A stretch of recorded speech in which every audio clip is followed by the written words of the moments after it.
Voilà la photo, je l'ai prise en 1979. J'avais un ami qui vivait dans la région. Il tenait un drugstore à Gainesville. Et un jour, il me dit « Charles, il faut que tu vois quelque chose. » Et là, je vois un document intitulé « L'authentique Coca-Cola ». Ce document daterait de 1910. Il s'agirait d'une copie manuscrite en mauvais état de la recette originale. Première surprise, il y aurait de l'alcool dans le Coca-Cola, mais aussi des extraits de citron, d'orange, de coriandre, et tout en haut de la liste, un ingrédient très étonnant. What's that? C'est quoi ça? F-E, Coca. Extrait de feuilles de coca. À l'origine, dans la recette, aurait donc figuré la feuille de coca et son dérivé, la cocaïne. Ce serait d'ailleurs pour cette raison que le soda s'appelle Coca-Cola. Pourquoi mettre de la drogue dans une boisson? La réponse est à 40 km de là, dans la ville de Columbus. C'est ici qu'a vécu John Pemberton, l'homme qui a inventé le Coca-Cola. Une jolie maison, transformée en musée. Voici tout ce qu'il reste de l'histoire de ce pharmacien. Il a inventé différentes boissons. En voici quelques publicités ici. Il passait son temps à fabriquer des mixtures. À l'époque, les gens pensaient que les sodas soignaient toutes sortes de maladies.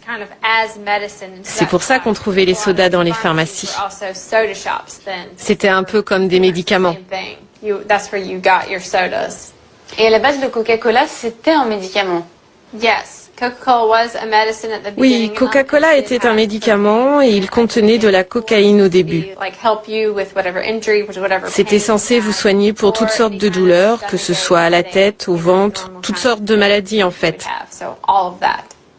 Mais pourquoi Pemberton a mis de la cocaïne dans le Coca-Cola? Suite à ses blessures durant la guerre de sécession, il est devenu accro à la morphine. Et il est devenu ensuite dépendant à d'autres produits un peu moins dangereux que la morphine. Vous faites visiter cette maison à des classes, des enfants, et vous leur dites pas, en fait, qui était vraiment le docteur John Pemberton. Vous leur parlez pas de son problème avec la drogue, vous parlez pas de cocaïne? Non, on donne juste aux enfants des informations basiques sur Coca. On ne leur parle pas de la cocaïne. On préfère leur donner une image plus idéalisée de la cocaïne. Enfin, pardon, du Coca. Ces ouvriers fabriquent le soda pour des millions d'Américains.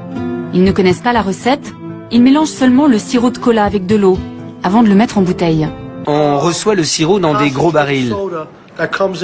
Il y a une grille tout autour et un autocollant indiquant que c'est dangereux.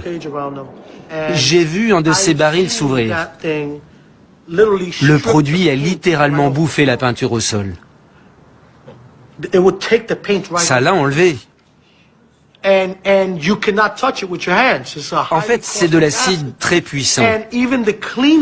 Les gens chargés de nettoyer ne pouvaient pas toucher ce truc avec les mains. Mais normalement, c'est juste du sucre et des arômes naturels. Non. J'aimerais que ce soit ça.